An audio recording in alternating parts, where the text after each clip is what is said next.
الذين يأكلون الربا لا يقومون إلا كما يقوم الذي يتخبطه الشيطان من المس ذلك بأنهم قالوا إنما البيع مثل الربا وأحل الله البيع وحرم الربا فمن جاءه موعظة من ربه فانتهى فله ما سلف وأمره إلى الله ومن عاد فأولئك أصحاب النار هم فيها خالدون يمحق الله الربا ويربي الصدقات والله لا يحب كل كفار أثيم إن الذين آمنوا وعملوا الصالحات وأقاموا الصلاة وآتوا الزكاة لهم أجرهم عند ربهم ولا خوف عليهم ولا هم يحزنون يا أيها الذين آمنوا اتقوا الله وذروا ما بقي من الربا إن كنتم مؤمنين فإن لم تفعلوا فأذنوا بحرب من الله ورسوله وإن تبتم فلكم رؤوس أموالكم لا تظلمون ولا تظلمون وإن كان ذو عسرة فنظرة إلى ميسرة وإن كان ذو عسرة فنظرة إلى ميسرة وأن تصدقوا خير لكم إن كنتم تعلمون واتقوا يوما ترجعون فيه إلى الله ثم توفى كل نفس ما كسبت وهم لا يظلمون۔ جو لوگ سود کھاتے ہیں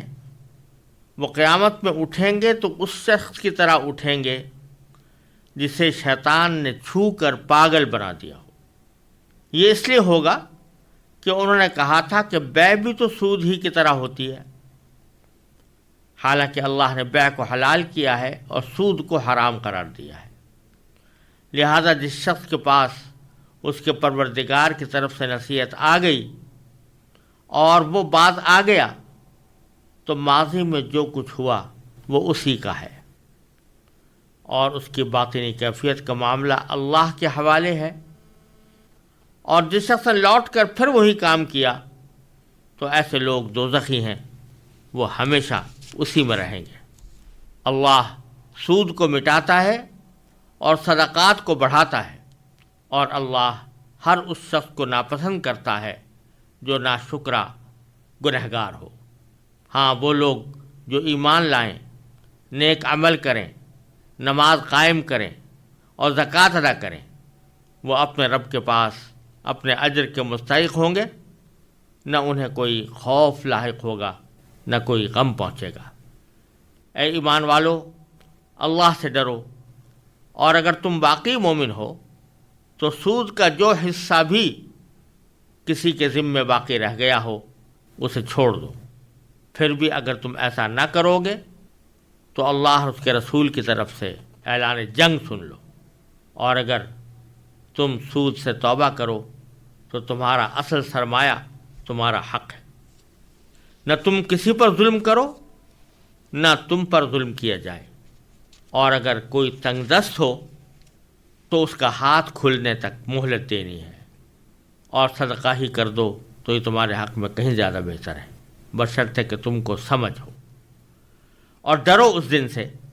جب تم سب اللہ کے پاس لوٹ کر جاؤ گے، پھر ہر شخص کو جو کچھ اس نے کمایا ہے پورا پورا دیا جائے گا، اور ان پر کوئی ظلم نہیں ہوگا۔ ان آیات کریمہ میں اللہ تبارک و تعالیٰ نے سود کی حرمت اور اس کے خرابیوں کا بیان فرمایا ہے۔ اس سے پہلے ایک طویل سلسلہ اللہ تعالیٰ کے راستے میں مال خرچ کرنے اور صدقہ کرنے کی فضیلت اور ان کے احکام سے متعلق تھا۔ اب یہ اس کی بالکل ضد کا ذکر ہے، کیونکہ صدقے میں اور اللہ تعالیٰ کے راستے میں مال خرچ کرنے میں انسان اپنے پاس سے کسی معاوضے کے بغیر پیسے کسی کو دیتا ہے، جو انسان کی فیاضی اور سخاوت کا ایک مظہر ہوتا ہے۔ اور سود میں وہ بغیر کسی معاوضے کے پیسے وصول کرتا ہے، اور وہ اس کے بخل اور کنجوسی کا مظہر ہوتا ہے۔ تو اللہ تبارک و تعالیٰ نے جہاں صدقات کا تفصیل سے ذکر فرمایا تو اس کے بعد پھر اس کی ضد یعنی سود خوری کا خاص طور پر ذکر کیا، اور اللہ تبارک و تعالیٰ نے سب سے پہلے وہ انجام بتایا جو سود خوار کا دنیا و آخرت میں ہوتا ہے۔ تو اللہ تبارک و تعالیٰ نے فرمایا کہ وہ لوگ جو سود کھاتے ہیں وہ قیامت میں کس طرح اٹھیں گے۔ چنانچہ فرمایا کہ الذین یأکلون الربا، وہ لوگ جو کہ سود کھاتے ہیں، لا یقومون الا کما یقوم الذی یتخبطہ الشیطان من المس، تو وہ اٹھیں گے تو اس شخص کی طرح اٹھیں گے جسے شیطان نے چھو کر پاگل بنا دیا۔ یہ انجام جو اللہ تعالی نے بتایا سود خور کا کہ وہ آخرت میں جب اٹھے گا تو اس طرح اٹھے گا جیسے کہ کسی کے اوپر کوئی شیطان یا جن مسلط ہو گیا ہو اور اس کی وجہ سے وہ اپنے ہوش و آواز کھو بیٹھا ہو اور چیختا چلاتا پھرتا ہو۔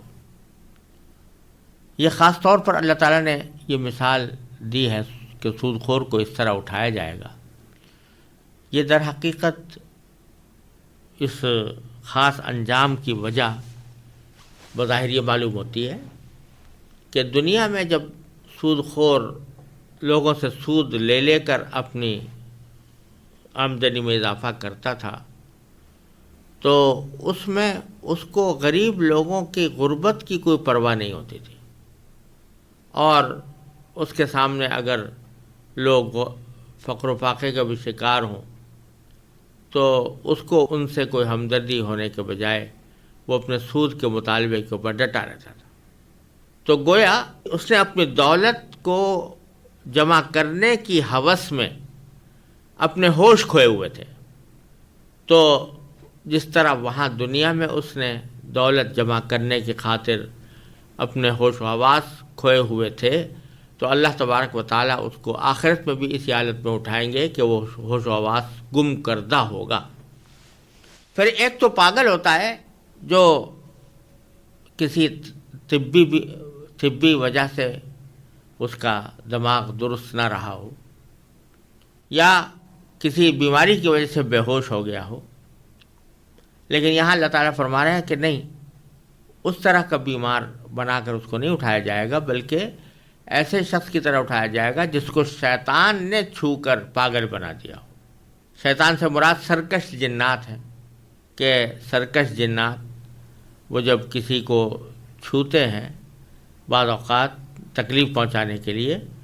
تو اس شخص کی کیفیت بھی پاگل جیسی ہو جاتی ہے، اور اس میں ایک اضافی تکلیف یہ ہوتی ہے کہ جو آدمی مجنون ہے، بالکل طبی طور پر پاگل ہے، اس کے دماغ کی صلاحیتیں ختم ہیں، تو وہ بیچارہ دوسروں کے لیے تکلیف کا سبب بنتا ہے اور لوگوں کو تکلیف پہنچاتا ہے اپنے جنون کی وجہ سے، لیکن خود اس کو کسی تکلیف کا احساس نہیں ہوتا۔ وہ خود اب کوئی احساس نہیں رکھتا کہ میں کوئی بیمار ہوں، نہ بیماری کی تکلیف کا اس کو احساس ہوتا ہے۔ اس کے برخلاف وہ شخص جس کے اوپر کسی جن یا شیطان کا حملہ ہو گیا ہو تو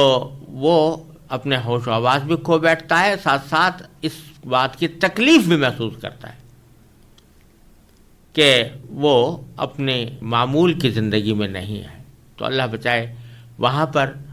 سود خوروں کو آخرت میں اٹھانے کے لیے اللہ تعالیٰ نے جو مثال دی ہے کہ وہ ایسی ہوگی جیسے کہ کسی کو جن نے چھو کر اور اس کو پاگل بنا دیا ہو۔ پھر اللہ تعالیٰ فرماتے ہیں کہ یہ جو ہم ان کا یہ انجام کریں گے تو اس کی کیا وجہ ہوگی؟ فرمایا ذالک بانہم قالوا انما البیع مثل الربا، یعنی ان کا جرم صرف اتنا نہیں تھا کہ وہ سود کھاتے تھے اور سود کھانے کو اپنے لیے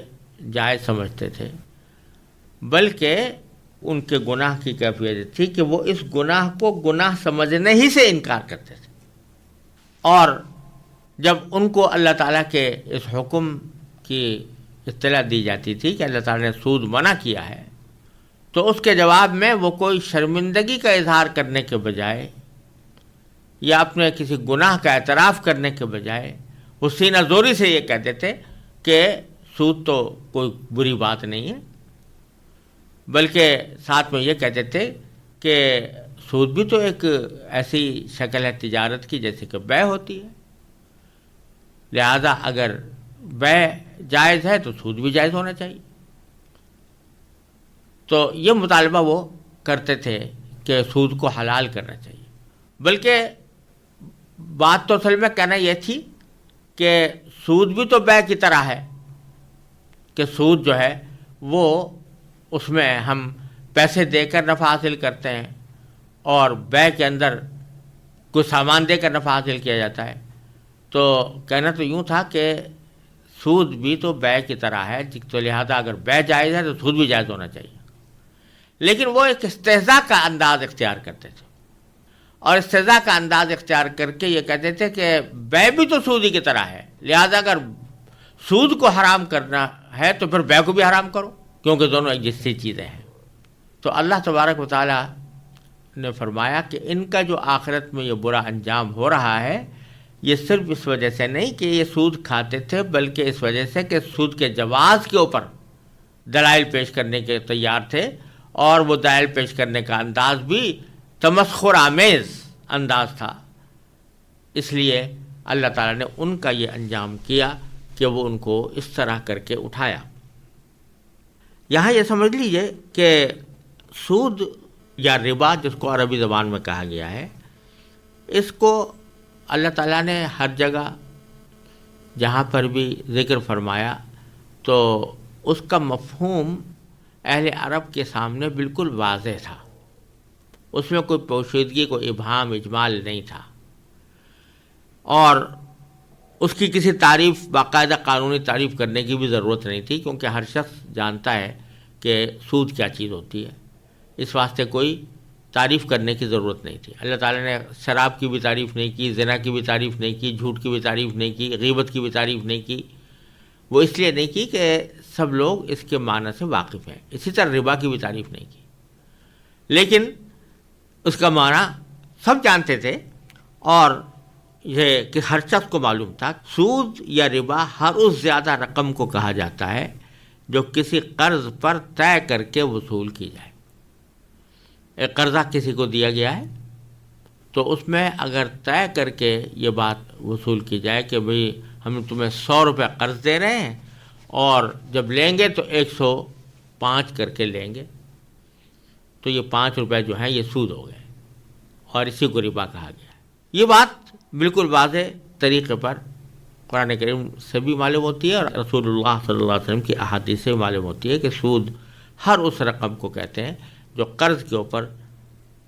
طے کر کے، باقاعدہ طے کر کے وصول کی جائے۔ اگر فرض کیجئے قرض کرتے وقت تو قرض دیتے یا لیتے وقت میں تو کوئی شرط طے نہیں کی تھی، بلکہ طے یہی ہوا تھا کہ جتنی رقم دی جا رہی ہے اتنی ہی واپس بھی کی جائے گی، لیکن جب ادائیگی کا وقت آیا تو جو مقروض شخص تھا اس نے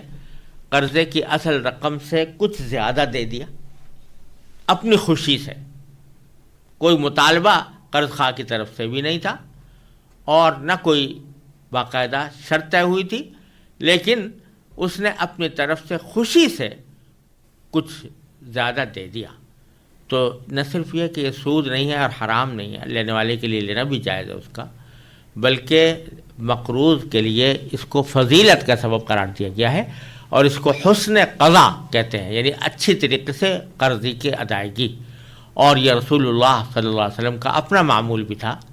کہ جب آپ کے ذمے کسی کا قرض ہوتا تو جب ادائیگی کا وقت آتا تو آپ اس کو کچھ بڑھا کر دیتے تھے،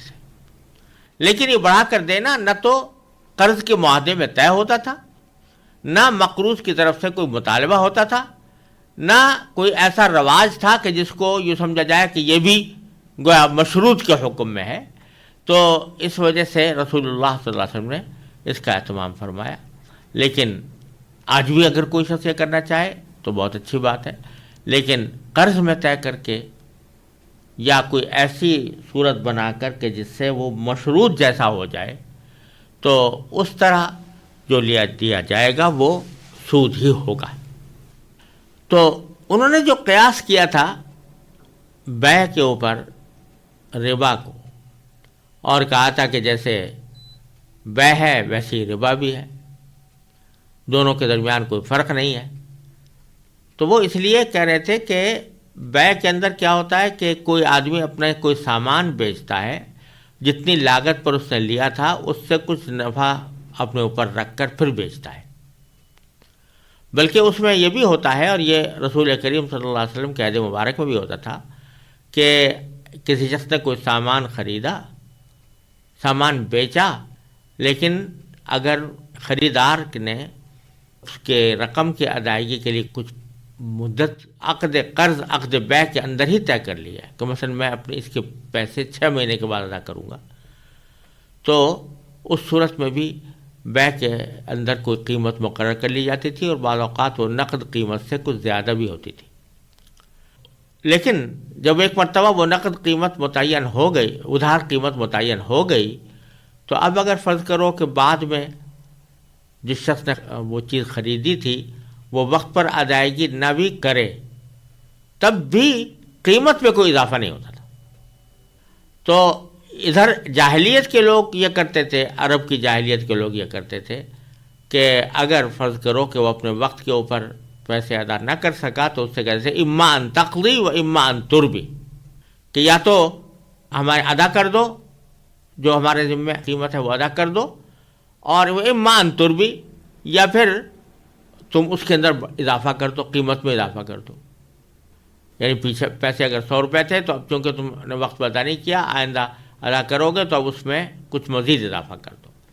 اب ہوتا ہی تھا کہ یہ پہلے جو اضافہ کیا گیا تھا جس وقت بیع ہو رہی تھی، اس وقت جو اضافہ کیا گیا تھا وہ تو حلال تھا، لیکن جب وقت گزر گیا، وقت پر ادائیگی نہ ہوئی، اور اس موقع پر اگر وہ اضافہ کرنا چاہے تو اس کو ربا اور سود کہا جاتا تھا۔ تو اس پر ان کو اعتراض تھا کہ یہ کیا بات ہوئی کہ پہلی مرتبہ جب اضافہ کیا گیا تھا وہ تو آپ نے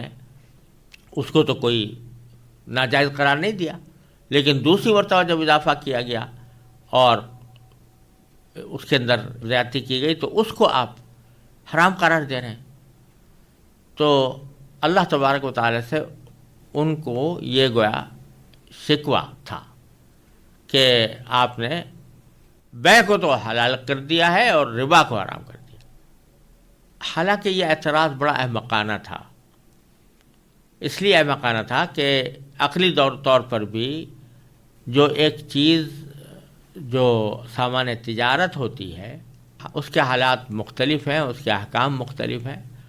اور نقدی کے احکام مختلف ہیں۔ سامان تجارت جو ہوتا ہے، کوئی بھی چیز دنیا کی ہو، وہ اپنے ذاتی طور پر اس کے اندر کوئی فائدہ ہوتا ہے، کپڑا ہے، کھانے کی چیز ہے، فرنیچر ہے، گاڑی ہے، جو چیزیں بھی ہیں ان کی اپنی ذاتی اس کے اندر ایک منفعت ہوتی ہے، ذاتی فائدہ ہوتا ہے۔ تو اگر آدمی اس کے اوپر لاگت پر کہیں سے لی اور اس کے اوپر نفع لے کر بیچا تو اس میں کوئی خرابی نہیں،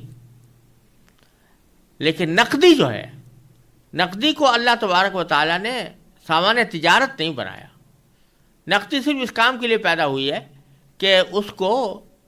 تبادلے کا ایک ذریعہ پیدا ہو، اور پہلے زمانے میں مثلا جو بارٹر سسٹم ہوتا تھا، یعنی ایک جنس کے بدلے دوسری جنس خرید لی جاتی تھی، کپڑا دے کر گندم لے لیا مثلا، لیکن اس میں قیمت کا تعین کرنا مشکل ہوتا تھا کہ کتنے کپڑے کے مقابلے میں کتنی گندم دی جائے، اس کا پیمانہ مقرر کرنا دشوار ہوتا تھا۔ اور پھر ضروری نہیں کہ جس شخص کو کپڑے کی ضرورت ہے اس کے پاس گندم موجود ہو، جس کو گندم کی ضرورت ہے اس کے پاس کپڑا موجود ہو۔ اس لیے ضرورت تھی کہ ایسی چیز پیدا کی جائے کہ جو تبادلے کا ذریعہ ہو، وہ اپنے ذات میں کوئی منفعت نہیں رکھتی۔ چنانچہ جو نقدی ہوتی ہے اس کو اگر کوئی کھا کر اپنے بھوک مٹانا چاہے بھوک نہیں مٹا سکتا، پی کر پیاس مٹانا چاہے پیاس نہیں مٹا سکتا، اس کو اپنے لباس کے طور پر استعمال نہیں کر سکتا۔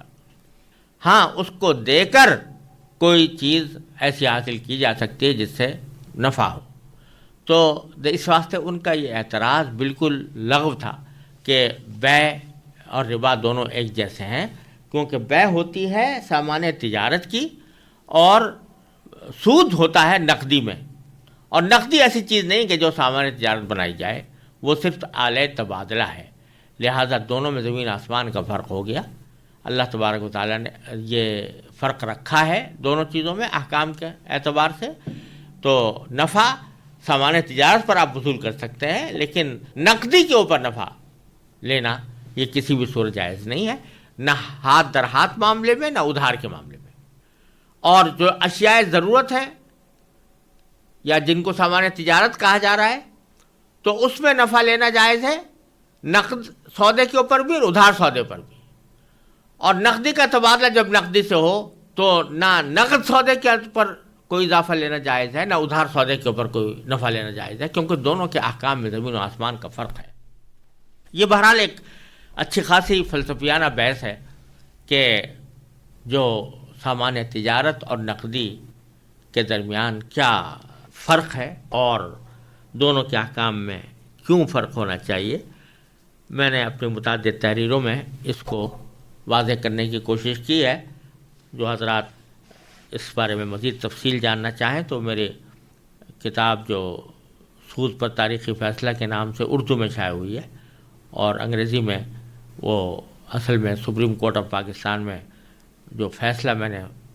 سود کے بارے میں لکھا تھا، اس کے اندر بھی اس پہلو کے اوپر بہت تفصیل کے ساتھ بحث ہے۔ اور موجودہ معاشی بحران کے دوران ایک مقالہ میں نے لکھا تھا جو اس معاشی بحران کے اسباب اور علاج سے متعلق تھا، اس میں بھی اس پہلو کو نہایت تفصیل کے ساتھ واضح کیا ہے۔ جو حضرات دلچسپی رکھتے ہوں تو اس سے رجوع کر سکتے ہیں۔ بہرحال ان کا یہ اعتراض کہ بیع ربا کی طرح ہے، یہ ایک غلط اعتراض تھا، اور اس کا عقلی بنیادوں پر بہت مستحکم جواب دیا جا سکتا تھا اور دیا گیا ہے۔ لیکن یہ بات دیکھنے کی ہے کہ اللہ تبارک و تعالی نے یہ جواب دینے کے بجائے، یعنی بیع اور سود کے درمیان فرق بیان کرنے کے بجائے، اللہ تعالیٰ نے ایک حاکمانہ جواب دیا۔ یعنی اللہ تعالیٰ چاہتے تو کہہ دیتے کہ بھئی تم بہت غلط فہمی میں پڑ گئے ہو، بیع اور چیز ہوتی ہے، سود اور چیز ہوتی ہے، دونوں کے درمیان زمین آسمان کا فرق ہے، فلاں فلاں فرق ہے، تفصیل سے اللہ تعالیٰ بتا سکتے تھے۔ لیکن اللہ تعالیٰ نے یہ کچھ نہیں بتایا، بلکہ انما وَأَحَلَّ اللَّهُ الْبَيْعَ وَحَرَّمَ الرِّبَا، بس یہ فرمایا کہ اللہ نے بیع کو حلال کیا ہے، ربا کو حرام کیا ہے، لہذا دونوں میں کوئی مناسبت نہیں ہے۔ یہ حاکمانہ جواب ہے، اور اس لیے دیا کہ در حقیقت یہ جتلانا مقصود ہے کہ جب اللہ تعالیٰ نے بیع کو حلال اور سود کو حرام قرار دے دیا ہے، تو ایک بندے کا کام یہ نہیں ہے کہ وہ اللہ تعالیٰ سے اس حکم کی حکمت اور اس کا فلسفہ پوچھتا پھرے، اور عملاً یہ کہے کہ جب تک مجھے اس کا فلسفہ سمجھ میں نہیں آ جائے گا میں اس حکم پر عمل نہیں کروں گا۔ واقعہ یہ ہے کہ اللہ تعالیٰ کے ہر حکم میں یقیناً کوئی نہ کوئی حکمت ضرور ہوتی ہے، لیکن یہ ضروری نہیں ہے کہ وہ ہر شخص کی سمجھ میں آ بھی جائے۔ لہذا اگر اللہ تعالیٰ پر ایمان ہے تو پہلے اس کے ہر حکم پر سر تسلیم خم کرنا ہوگا، اس کے بعد اگر کوئی شخص اپنے مزید اطمینان کے لیے اس حکم کی حکمت اور اس کا فلسفہ سمجھنے کی کوشش کرے تو کوئی حرج نہیں، لیکن اس پر اللہ تعالیٰ کے حکم کی تعمیل کو موقوف رکھنا ایک مومن کا کام نہیں ہے۔ یہ در حقیقت اللہ تعالیٰ واضح کرنا چاہتے ہیں کہ تمہیں در حقیقت پوچھنے کا حق نہیں ہے۔ یہ کچھ ایسی بات ہے جیسے کہ آپ یوں سمجھیں کہ اگر آپ نے کوئی ایک گھر کی خدمت کے لیے نوکر رکھا ہو اور آپ اس نوکر کو حکم دیں کہ تم میرے لیے 10 کلو گوشت لے کے آ جاؤ، وہ نوکر پہلے یہ پوچھے کہ پہلے مجھے یہ بتائیے کہ آپ 10 کلو گوشت کیوں منگا رہے ہیں، جبکہ آپ کے یہاں گھر میں اتنے آدمی نہیں ہیں کہ 10 کلو گوشت ان کے لیے ضروری ہو۔ تو جو نوکر تعمیل حکم کے بجائے یہ سوال کرے کہ آپ نے یہ حکم کیوں دیا اور ہر چیز کی علم پوچھنے کی کوشش کرے، تو وہ نوکر اس لائق نہیں ہے کہ اس کو نوکر رکھا جائے۔ حالانکہ وہ نوکر بھی انسان ہے اور حکم دینے والا بھی انسان ہے، لیکن اللہ تبارک و تعالیٰ کے مقابلے میں سارے انسان اس کے بندے ہیں، غلام ہیں. نوکر تو نہیں، غلام ہے. نوکر سے بھی بہت نیچے درجے کی چیز. غلام بھی نہیں، بندے ہیں، اللہ تعالیٰ کے بندے ہیں. اور دونوں میں کوئی مناسبت بھی نہیں. اللہ تعالیٰ کا علم غیر متناہی، بندے کا علم متناہی، سمجھ متناہی. تو یہاں اگر بندہ یہ کہے کہ جی میں اس وقت تک آپ کے حکم پر عمل نہیں کروں گا جب تک کہ مجھے اس کی حکمت معلوم نہ ہو، تو اس سے بڑی حماقت اور کیا ہوگی، اس سے بڑی بے عقلی کیا ہوگی. اس لیے اللہ تعالیٰ نے ان کو ان کے عقلی اعتراض کا عقلی جواب دینے کی بجائے حاکمانہ طور پر فرمایا احل اللہ البیع وحرم الربا. اللہ نے بے حلال کی ہے، ربا حرام کیا. ماننا ہے تو مان لو، ورنہ تمہارا انجام خراب ہوگا. یہ اللہ تبارک و تعالیٰ نے فرما کر یہ بتلا دیا. ایک تو یہ بات واضح کر دی کہ اللہ تعالیٰ کے حکم کے آگے کیوں کا سوال کرنا یہ بندے کا کام نہیں. دوسرے کہ جو لوگ اس قسم کا سوال کرتے ہیں اور اللہ تعالیٰ کے حکم کو ماننے کے بجائے اس کے اوپر معترض ہوتے ہیں، اعتراض کرتے ہیں، تو ان کا انجام آخرت میں یہ ہے کہ ان کو اس طرح اٹھایا جائے گا جیسے کہ کوئی ایسا شخص جس کو جن لپٹ گیا ہو یا شیطان لپٹ گیا ہو اور اس نے اس کو پاگل بنا دیا ہو. اللہ تعالیٰ ہر مسلمان اس انجام سے محفوظ رکھے. پھر اللہ تعالیٰ فرماتے ہیں فمن جاءہ موعظۃ من ربہ، کہ اب جس شخص کے پاس اس کے پروردگار کی طرف سے نصیحت آ گئی، یعنی پروردگار نے کہا کہ سود کا معاملہ چھوڑ دو، فنتہا، پھر وہ باز آ گیا، یعنی اس نے سود کے معاملات ترک کر دیے. فلہ ما سلف، تو ماضی میں جو کچھ ہوا وہ اسی کا ہے. یعنی مراد یہ ہے کہ جب تک سود کے حرام ہونے کا اعلان نہیں ہوا تھا، اس سے پہلے بہت سے لوگوں نے سودی معاملات کر رکھے تھے اور وہ سود کھا پی کے ختم بھی ہو چکا تھا. تو جب سود حرام ہوا تو کسی کے دل میں یہ خیال ہو سکتا تھا کہ وہ جو پچھلے سال سے ہم سود کھاتے چلے آ رہے ہیں وہ تو ہے ہی حرام، تھا ہی حرام، لہذا وہ سارا واپس کرنا ہوگا ہمیں. تو اللہ تعالیٰ فرما رہے ہیں کہ نہیں، جب اللہ تعالیٰ کی طرف سے نصیحت آئی اور اس کے بعد آدمی باز آ گیا تو پھر جو پچھلے زمانے میں اس سے معاملات کیے تھے، جو کھا پی کر ختم کر چکا ہے، تو وہ اس کا ہے، یعنی اس کے اوپر اس کا مواخذہ نہیں ہوگا، نہ اس کو واپس لوٹانے کی اس کے اوپر ذمہ داری عائد کی گئی ہے. ہاں، جس وقت کہ ربا کی حرمت کا اعلان ہوا اس وقت میں اگر کسی کے ذمے کوئی سود کی رقم باقی تھی اس کو چھوڑنا لازمی ہے، جیسا کہ آگے آنے والا ہے. لیکن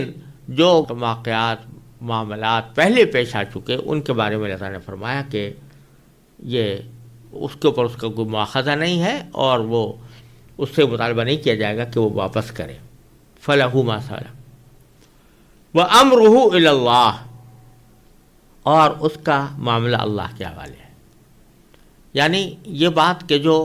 سود کو اس نے فرض کرو چھوڑا ہے تو آیا اخلاص کے ساتھ اللہ تعالیٰ کی حکم کی تعمیل میں چھوڑا ہے،